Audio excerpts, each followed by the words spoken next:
¿Sabes en qué momento exacto Jesús se convirtió en sacerdote? ¿Y sabes en qué momento exacto Jesús pasó a ser sumo sacerdote? ¿Por qué Jesús se llama el Mesías o el Cristo? ¿Por qué empezó su ministerio recién a los 30 años?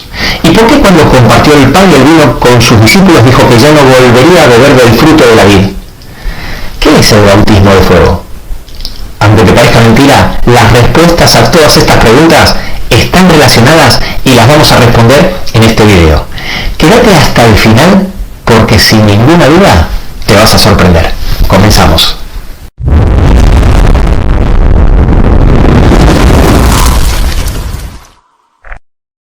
Todo el mundo sabe que a Jesús se lo esperaba como el Mesías. La palabra Mesías es una palabra hebrea que en griego se traduce como Cristo.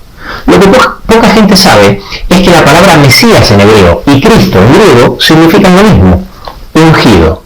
Así que entender el ungimiento es clave porque esa palabra es la que Dios utilizó para definir a nuestro Salvador. Para entender esto, lo primero que nos tenemos que preguntar es ¿a quiénes se ungía? Los profetas eran considerados portavoces de Dios y transmitían su palabra.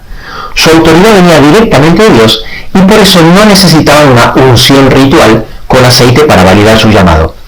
Ese es el motivo por el cual, salvo la excepción de Eliseo, que fue ungido por Elías, los profetas no eran ungidos.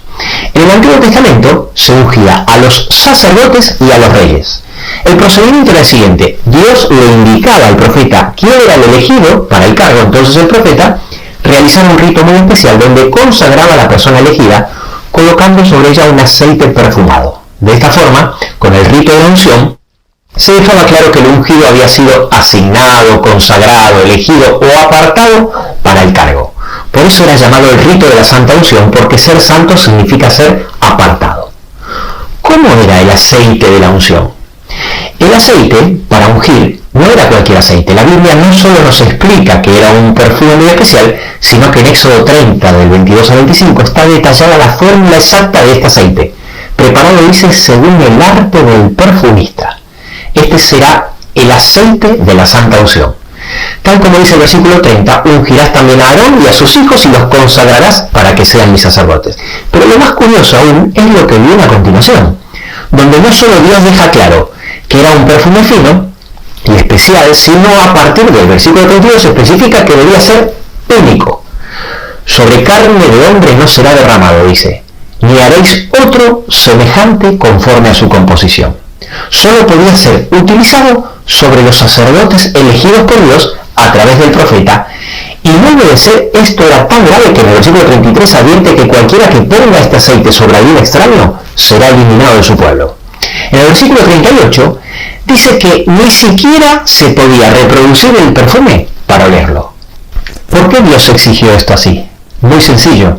El olor era el sello del sacerdocio. Por el olor todos podían saber que el que oliera así era el sacerdote. Con tan solo percibir el olor ya sabías que el sacerdote estaba cerca. Los judíos tenían tan presente este hecho, estaban tan familiarizados con el concepto de que el sumo sacerdote tenía el aroma de un perfume único y especial, que cuando se hablaba del ungido de Dios, para ellos era sinónimo de decir el perfumado. Tal como he mencionado muchas veces, es imprescindible conocer la simbología para que podamos entender las profecías bíblicas. Dios le revela el futuro a sus hijos a través de las profecías y utiliza un idioma que solo ellos pueden entender, símbolos proféticos, que solo podrán interpretar aquellos que están familiarizados con su palabra. En este canal he subido un video, cuyo link te dejo aquí arriba, donde hablo de 3 grupos de simbología. La simbología de la siembra de la cosecha, la del cuerpo humano y la simbología de la luz y el fuego. En este video de hoy vamos a comprender una 4ª simbología, la del perfume. En la Biblia hay varios versículos que explican claramente que Dios no escucha todas las oraciones. Es más, hasta llega a decir que algunas oraciones son para él abominación. Es decir, la de algunos sí escucha y las de otros no. Lo que primero queremos saber es cómo Dios describe al grupo de creyentes a los cuales él no escucha. Y sabemos que son creyentes, si no, no le estarían orando a Dios. En Salmo 66:18 dice que Dios no escucharía a los que miran iniquidad. En Isaías 59:2 dice que Dios no oye a los que obran iniquidades y pecados. En Proverbio 28:9 dice que la oración del que aparta su oído para no oír la ley es abominable para Dios. Sin embargo, otros versículos como Santiago 5:16 dice que la oración eficaz del justo puede mucho. En Proverbios 15:29 dice: Jehová está lejos de los impíos, pero él oye la oración de los justos. Pero, ¿qué quiere decir todos estos versículos? ¿Que para que Dios oiga nuestras oraciones tenemos que ser perfectos y sin pecado? Bueno, aquí es donde encontramos tan útil la enseñanza dada por Dios a través de la simbología del perfume. Dios describe a la oración del justo, la que acepta con agrado, como una oración perfumada de olor grato. En Salmo 141:2 dice: suba mi oración delante de ti como el incienso. Tal es así que la mayoría de la gente llegó a creer que el incienso que sube del altar del templo representa nuestras oraciones. La confusión es normal, ya que en Apocalipsis 5:8 dice que el incienso son las oraciones de los santos. Aquí arriba les dejo un segundo link donde hablo del bautismo del Espíritu Santo, enfatizando que aceptar a Cristo en nuestra vida significa aceptar el bautismo del Espíritu Santo, es decir, dejar que el amor de Cristo nos transforme a través del Espíritu Santo a su imagen y semejanza. Cuando esto ocurre en nuestra vida, cuando Cristo y el Espíritu Santo, simbolizados por el incienso, están presentes en nuestra vida, nuestras oraciones mezcladas suben con el incienso y tienen un perfume grato a Jehová. El incienso se hace con aceite, que representa el Espíritu Santo, y perfume, que simboliza a Cristo. Si vemos un poco más adelante en Apocalipsis 8:3, lo vemos más claro cuando dice: y se le dio mucho incienso para añadirlo a las oraciones de todos los santos. Y el versículo siguiente, el 4, dice: subió el incienso con las oraciones de los santos. Ahora sí lo entendemos mejor. El incienso que sube del altar del santuario representa las oraciones de los santos, no porque el incienso o su perfume sean nuestras oraciones, sino porque el perfume es Cristo, que se mezcla con nuestras oraciones. Por eso en 2 Corintios 2:15 dice: porque para Dios somos grato olor de Cristo en los que se salvan. Así que la diferencia, aunque parezca sutil, es clave para entender el plan de salvación. La Biblia llama justo no al que está sin pecado, sino aquel que acepta a Cristo escuchando al Espíritu Santo y dejando que lo vaya transformando día a día. No es la justicia del creyente la que convierte su oración en olor grato a Jehová, sino los méritos de Cristo que moran en él y se mezclan con su oración. ¿Cuándo Cristo fue ungido como sacerdote? Para entender este tema, debemos primero entender qué era un sacerdote. Hay mucha confusión sobre este tema, ya que muchos piensan que todos los levitas eran sacerdotes, pero esto no es así. Si bien los levitas tenían responsabilidades importantes con respecto al santuario, no eran sacerdotes. El sacerdocio solo era ejercido por los levitas que eran descendientes directos de la familia de Aarón. Y el resto de los levitas, que no eran descendientes de Aarón y que eran la gran mayoría, se encargaban de tareas secundarias. La función de los levitas era el montaje y desmontaje del tabernáculo, el transporte de sus utensilios y materiales, la custodia de los atrios y patios, la asistencia a los sacerdotes en sus labores y el canto y la música durante los servicios religiosos. Y las funciones de los sacerdotes, por otro lado, que eran los descendientes de Aarón, eran ofrecer sacrificios, oficiar ceremonias sagradas y enseñar la ley y brindar orientación espiritual. Pasemos a ver este gráfico para seguir explicando en qué momento Cristo fue ungido como sacerdote. Cristo nació y vivió su vida perfecta. Su ministerio en la tierra duró 3 años y medio y estaba representado por los muebles del atrio y las fiestas de primavera hasta la fiesta de las primicias, que ya veremos en más detalle a medida que avancemos con la serie. Pero como es obvio, no podía empezar su ministerio sacerdotal sin antes ser ungido como sacerdote. Así que él esperó pacientemente hasta nada más ni nada menos que la edad de 30 años para ser bautizado, tal como dice en Lucas 3:23. ¿Por qué Cristo esperaría tanto tiempo? Bueno, en Números 4:1 nos dice que los sacerdotes junto con los levitas empezaban su ministerio a los 30 años de edad. La edad mínima de los levitas luego se redujo a los 25 años e incluso a los 20 en la época de David, ya que las tareas eran mucho más fáciles. Estaban en el templo y ya no era necesario trasladar el tabernáculo. Pero la edad mínima del sacerdocio estipulada por Dios en número 4 seguía vigente para los sacerdotes y Jesús tenía que cumplir la ley hasta en el más mínimo detalle. Así que el bautismo de Jesús por Juan el Bautista marca el comienzo de su ministerio como sacerdote y atraviesa de esa forma la primera puerta del santuario. En vez de ser ungido con aceite que representa el Espíritu Santo, es ungido directamente por el Padre y el Espíritu Santo, tal como dice Lucas 3:22. El Espíritu Santo se hizo visible en forma corporal como paloma, y el Padre se hizo audible diciendo con su propia voz desde el cielo: «Tú eres mi Hijo amado, en ti tengo complacencia». En el preciso momento que Jesús se bautizó con Juan el Bautista y es ungido por el Espíritu Santo, empieza su ministerio y se convierte en el Mesías o el Cristo, es decir, el ungido. Que entendamos esto es muy importante, porque este dato nos servirá para la correcta interpretación de la profecía de las 70 semanas de Daniel, una de las primeras que vamos a ver, ya que es una de las más fáciles de entender y que analizaremos cuando nos metamos de lleno con el tema de las profecías de tiempos. Pero ahora que sabemos cuándo Jesús se hizo sacerdote, surge una nueva pregunta. ¿Cuándo Cristo pasó a ser sumo sacerdote? Vamos a responder esta pregunta desde varios puntos de vista. En primer lugar, tenemos que ver qué diferencias había entre un sacerdote y un sumo sacerdote. La primera diferencia que se suele recalcar y la más conocida es que el sacerdote podía ministrar solo en el atrio y en el lugar santo, mientras que el sumo sacerdote podía traspasar el último velo y entrar al lugar santísimo, una vez al año en el día de la expiación.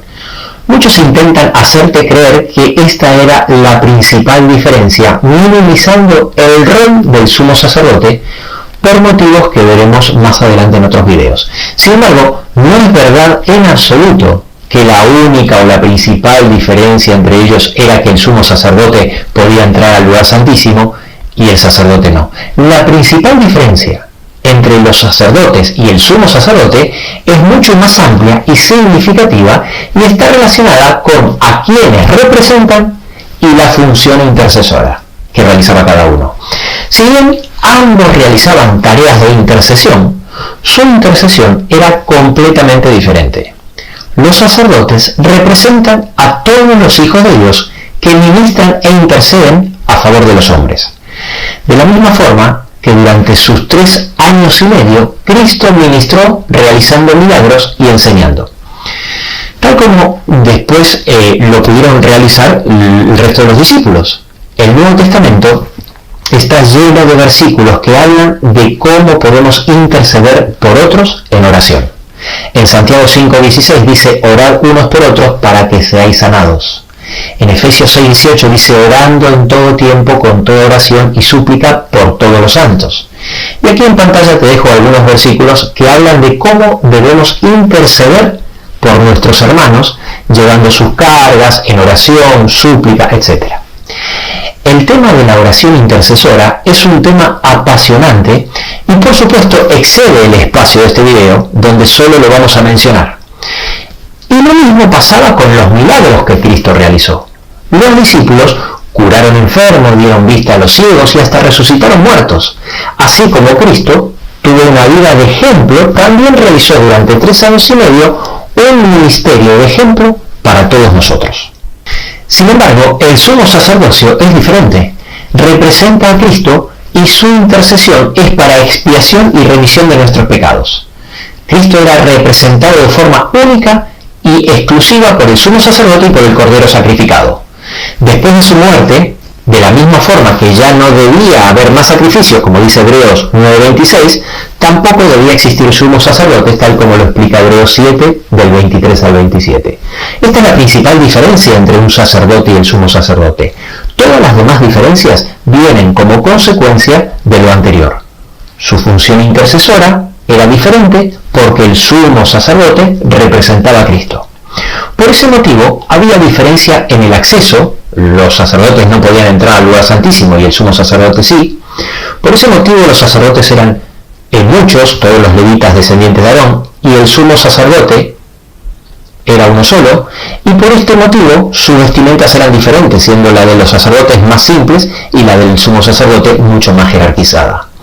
Ahora bien, de la misma forma que ocurrió cuando Jesús fue bautizado y ungido como sacerdote, para que Jesús fuera nombrado sumo sacerdote, debía haber un bautismo y un ungimiento. ¿Ocurrieron estos dos acontecimientos? Y si es así, ¿cuándo? No te pierdas lo que viene ahora, porque es realmente impresionante. Para entender el bautismo de Cristo como sumo sacerdote, debemos primero entender el bautismo de fuego. Muchas personas piensan que el bautismo de fuego es el mismo que el bautismo del Espíritu Santo. La confusión es razonable porque cuando los discípulos recibieron el bautismo del Espíritu Santo en el Pentecostés, dicen Hechos 2:3 que vino como lenguas de fuego. Sin embargo, el bautismo de agua es una cosa, el del Espíritu Santo es otra, y el bautismo de fuego es otra.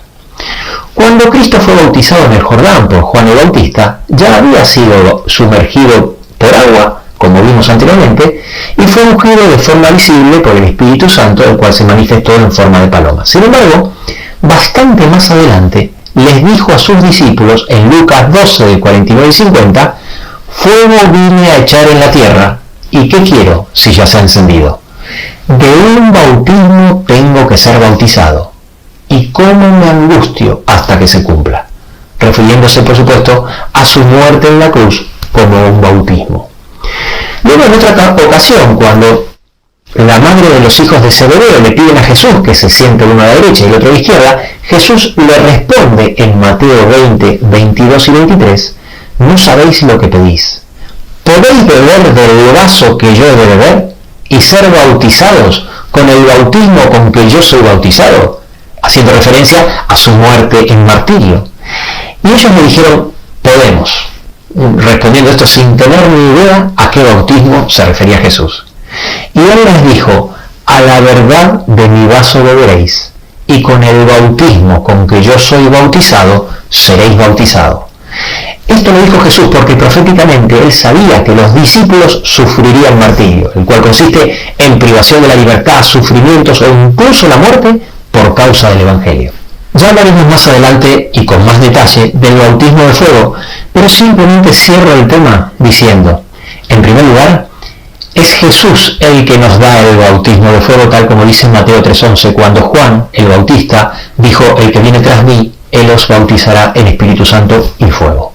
Esto quiere decir que no es un bautismo que nosotros podamos realizar por iniciativa propia, sino que es enviado del cielo. Y en segundo lugar, por otro lado, no es para todos los hijos de Dios, sino solo para aquellos cuya fe les permita resistirlo. En Números 31:23 dice, «Todo lo que resiste el fuego, por fuego lo haréis pasar». Aquí te dejo otros versículos que hablan del tema en forma profética por si quieres investigar. Así que la agonía de Cristo en el Getsemaní y su muerte en la cruz fue el bautismo de Cristo para convertirse en nuestro sumo sacerdote. Un bautismo de fuego por el martirio de su pasión. Y esto tiene mucha lógica, ya que fue su muerte en la cruz y su sangre derramada para remisión y expiación de nuestros pecados lo que lo convirtió en nuestro sumo sacerdote, o lo que es lo mismo, en nuestro pontífice máximo. Es decir, el único puente por el cual podemos acceder a Dios. En este sentido, su intercesión es única. Ahora bien, la diferencia entre lo que representaba un sacerdote y un sumo sacerdote es tan diferente que aún quedan más diferencias entre ambos para mencionar. Pero déjame comentarte solo una más. Sus restricciones en su forma de vivir. Los sacerdotes, al ser consagrados para administrar los asuntos sagrados del templo, se le imponía ciertas restricciones, es decir, limitaciones en sus conductas para mantener su santidad y pureza ritual. El sumo sacerdote, al ser un líder religioso supremo, Dios le había impuesto conductas aún más estrictas que los sacerdotes, muy similares a las que tenían aquellas personas que habían hecho el voto nazareo, los que realizaban El voto nazareo, también llamado nazareato, eran personas que habían realizado una promesa de consagración especial a Dios durante un tiempo determinado. Aquí te dejo un link de un video donde introduzco un patrón del número 7 que Dios utiliza continuamente en la Biblia, y a partir del minuto 12 explico que en la Biblia hay 6 personas que desde su nacimiento fueron elegidos por Dios, y algunos de ellos estaban consagrados bajo el voto nazareo, porque estaban apartados para representar a Cristo de una forma especial, al igual que pasaba con el sumo sacerdote. Eran 6 y Cristo, por supuesto, era el 7º que completaba la serie. ¿Cuáles eran esas restricciones? Bueno, para empezar, estaba la contaminación por muerte. En Levítico 21, del 1 al 3, dice que un sacerdote no se podía contaminar por nada muerto, ni animal ni hombre, excepto por un pariente cercano, por su madre, su padre, hijo, hermano o hermana soltera. Sin embargo, en Levítico 21.1, número 6.6, dice que tanto el sumo sacerdote como el que había realizado el voto al nazareato no podía acercarse a ningún muerto sin excepción. Otra restricción era con respecto a la esposa. El sacerdote no podía casarse con mujer ramera o repudiada, sino que solo podía casarse con una mujer virgen o viuda de otro sacerdote. Siempre, por supuesto, de la casa de Israel, como dice Ezequiel 44.22 o Levítico 21.7. Sin embargo, el sumo sacerdote o el nazareato solo debía casarse con una israelita virgen, según Levítico 21.13. Dicho sea esto de paso, estos 2 puntos, entre otros, son los que violó Sansón, uno de los 6 hombres consagrados por Dios desde su nacimiento, cuando se acercó al león muerto y se unió con la pagana Dalila. Y aquí viene el punto que quiero resaltar.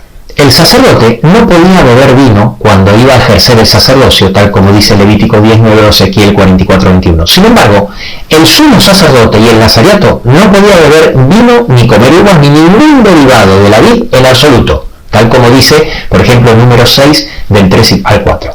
Es decir, el sumo sacerdote, mientras dure su sacerdocio, que iba de los 30 a los 50 años, y el que había hecho el voto de nazareo mientras dure su promesa, no podían probar el fruto de la vid. Ese fue el motivo por el cual Jesús, cuando estaba en la Santa Cena, le dijo a sus discípulos en Mateo 26:29, y os digo que desde ahora no beberé más de este fruto de la vid, hasta aquel día en que lo beba de nuevo con vosotros en el reino de mi Padre. Dijo desde ahora porque a partir del Getsemaní pasaría por el rito del bautismo, y al ser sumo sacerdote no podría beber ya más del fruto de la vid. Y también dijo hasta aquel día que lo beba de nuevo en el reino de mi Padre, porque cuando salga del santuario celestial para venir a buscarnos, dejará sus vestiduras de sumo sacerdote y vendrá como Rey de Reyes y Señor de Señores. ¿No te parece increíble cómo todo encaja perfectamente? Creo que en este punto ya se va siendo evidente cómo el santuario, entre otras cosas, muestra el recorrido de las diferentes etapas del ministerio de Cristo para liberarnos de este mundo. Pero aún falta algo importante. Todo debía ser cumplido de acuerdo a la ley. El Mesías, el Cristo, el ungido con mayúsculas, aún no había sido ungido. Y hacia ahí vamos. Unos 10 días antes de la muerte de Cristo, en Juan 12.1, especifica que eran 6 días antes de la Pascua, en la fiesta de la casa de Simón, como dice en Marcos 14.3, ocurre algo impresionante. En Juan 12.2 dice que mientras Marta servía y Lázaro era uno de los que estaban sentados a la mesa con él, entonces María Magdalena tomó una libra de perfume de nardo puro, de mucho precio, y ungió los pies de Jesús y los enjugó con sus cabellos. Y la casa se llenó del olor del perfume. Entonces, en Lucas 7:46 nos dice que Jesús, mirando a la mujer, le dijo a Simón: no ungiste mi cabeza con aceite, pero ella ha ungido con perfume mis pies. En el video donde hablo de la Pascua y cuyo link te dejo aquí arriba, en el minuto 16 explico que como los ancianos del templo no lo declararon justo a Jesús, lo hizo un tribunal pagano con más autoridad que el mismo Sanedrín. De la misma forma ocurrió aquí. Como el Sanedrín no ungió con el perfume de la santa unción a aquel único digno de ese perfume, Dios lo ungió con una mujer pecadora, con un perfume de nardo puro de mucho más valor. Y volviendo al otro video que habla de la simbología, decíamos que la semilla debía morir para que pueda crecer en nosotros, el cuerpo debía morir para que podamos comer su sangre y su carne, y el fuego debía ser recogido del altar del sacrificio que simboliza la muerte de Cristo para poder iluminar los brazos del candelabro que nos representa a nosotros.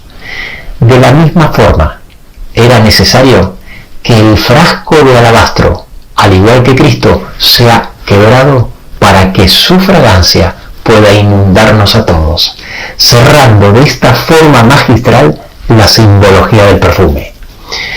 Jesús ensalzó a María Magdalena por haber realizado este acto que tiene una trascendencia mucho más allá de nuestra comprensión.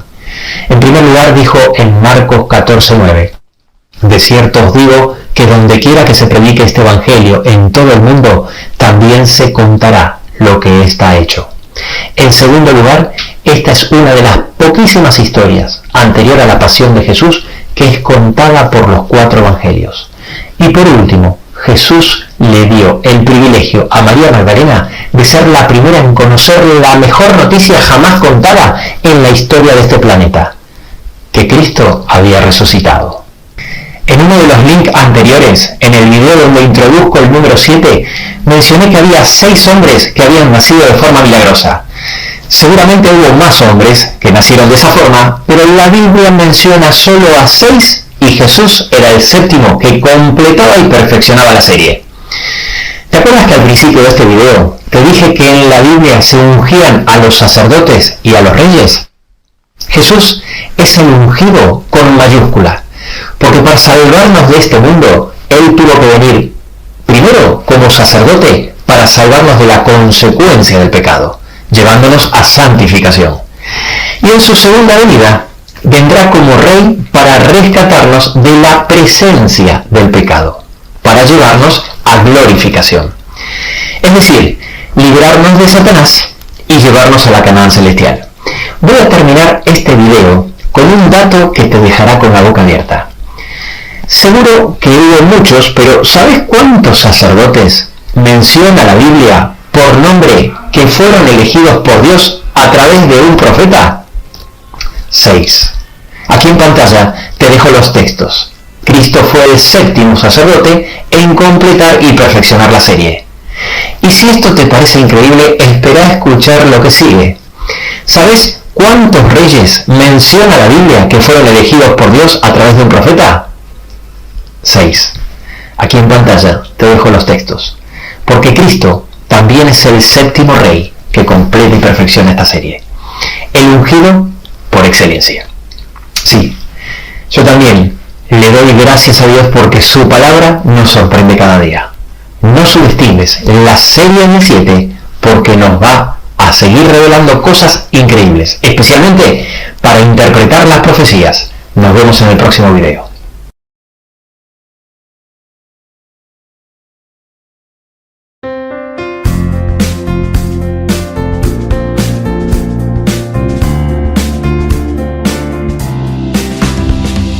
Every little thing related to you make me smile. I know you are doing hard work to make things possible.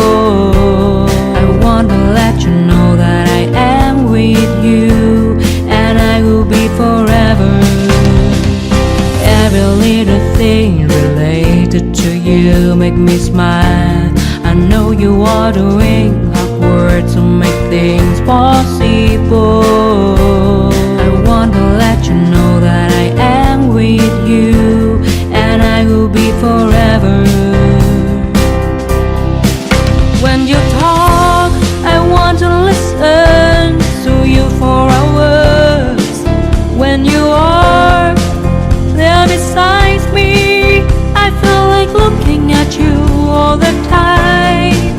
My love for you will never really change. Just want to tell you that you mean a lot to me.